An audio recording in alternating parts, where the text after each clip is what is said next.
Sir మన శంకర్ వరప్రసాద్ ఇప్పుడు అనిల్ రామూడ్ డైరెక్టర్లో చిరంజీవి గారు నటించిన సినిమా సార్ అది. దాంట్లో ఒక సాంగ్ రిలీజ్ చేశారు. దాని మీద కొన్ని నెటిజన్ల కామెంట్స్ కావచ్చు, ఆయన ఏజ్ గురించి కావచ్చు మాట్లాడుతూ ఉన్నారు. దీనిపై మీరేమంటారు సార్? నెటిజన్ల కామెంట్ ఏం చేసినా ఎప్పటికీ చిరంజీవి గారి ఆయన రీబ్యాక్ ఇస్ 40 years. ఆ డ్యాన్స్ నేను చూశాను, ఆ సాంగ్ చూశాను. అంటే కొంత వచ్చింది ఏదైతే చూసాను. రీబ్యాక్ ఇస్ చిరంజీవి గారు. అంటే 40 సంవత్సరాల ముందు భద్రాచలం కొండ నింగనేల ఉండ గ్యాంగ్ లీడర్, ఒక అత్తకేముడు అమ్మాయికి మొగుడు, బిఫోర్ అజ్ ఆ టైప్ ఆఫ్ మూవీ, ఒక ఖైదీ, ఆ టైప్ ఆఫ్ మూవీస్. అంటే చిరంజీవి గారు ఎలాగైనా ఈ వయసులో కూడా ఇలా చేయగలరు అనేది చూపించారు. కామెడీ ఎలా పండించాలో వాల్టర్ వేరేలో చూపించారు. సీరియస్నెస్ ఎలా చూపించాలో దాంట్లో వాల్టర్ వేరే చూపించారు. చాలా మంది చెప్పారు చిరంజీవి గారు అయిపోయింది, చిరంజీవి గారు ఏజ్ అయిపోయిందని. ఎప్పుడు ఏజ్ లేదు, మాది ఇప్పటికీ 30 years.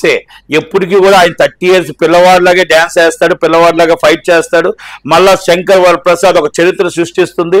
ఆ చరిత్రని ఎవరు తిరగ, ఆయన రికార్డులు ఆయనే తిరగరాసుకుంటాడు తప్ప కొణిదెల ఫ్యామిలీ రికార్డులు తిరగరాస్తారు తప్ప వాళ్ళ రికార్డులు బద్దలు కొట్టే ధైర్యం కానీ ఆలోచన కానీ ఎవరికి ఉండదు. ఇది చిరంజీవి గారి హిస్టరీ. చిరంజీవి గారు మెగాస్టార్ గారు అంటే మెగాస్టారే. ఎందుకంటే నేను పొగడ్డం కాదు, ఆయన చరిత్ర అది. చాలా మంది కింద కామెంట్స్ చేస్తారు, మంచి చేసిన వాడికి స్వాగతిద్దాం, చెడు చేసిన వాడికి స్వాగతిద్దాం, మనం అందరినీ స్వాగతిద్దాం, అందరి హీరోల్ని సమర్థిద్దాం, అందరి హీరో సినిమాలు చూద్దాం, అందరూ బాగుండాలని కోరుకుందాం, అన్ని హీరో సినిమాలు కూడా సూపర్ హిట్ అవ్వాలని కోరుకుందాం, పండగకు వచ్చే సినిమాలు అన్ని హిట్ అవ్వాలని కోరుకుందాం. శంకర్ వరప్రసాద్ పెద్ద హిట్ అవుతుందని నేను చెప్పగలుగుతున్నాను. Thank you very much.